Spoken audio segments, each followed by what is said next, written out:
আমরা দুইজন আইছি। দুইজন আইলে পরে আমি ভাবলাম বলে হয়েছে পথারের মধ্যে মন্দিরটা অল্প দেখাই দেই, তার লিগে আইলাম। আপনাকেও মন্দিরটা দেখাবো এখন। মন্দিরটা দেখাইলে এটা আপনারা কীরকম লাগে আপনারা জানাইবেন। আর আমি কি আছে এখানে আছে শিব মন্দির, তার লিগে আইলাম।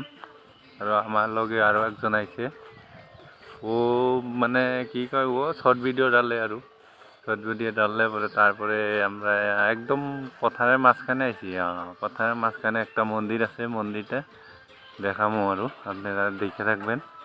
আর এখানে দেখেন পথার, পুরা পথারটা যদি ভালো করে দেখেন, এখানে ধান খেতি করে।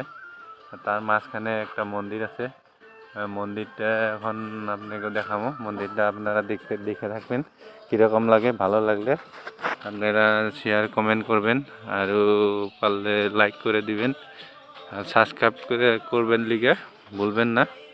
আশা করি আপনাকেও ভালো লাগবো। তার লিগে মন্দিরটা দেখেন।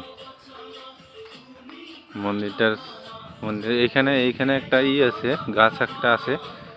গাছটা হয়েছে তোমার আমরা বাংলা ভাষায় বলে এই হরগড়ি, যে কয় হরগড়ি মালা যে বানায়, ওরকম মালা বানায়, তার গাছ আছে। এই গাছটা এইটা, তার লিগে।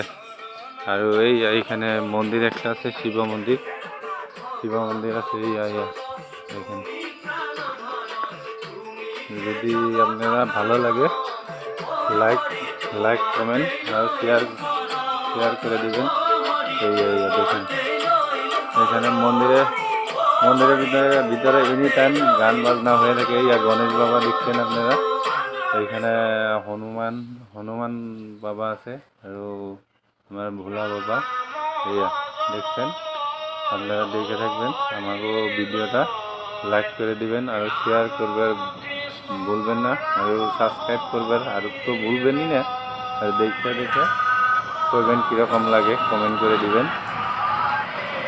জয় আই অসম।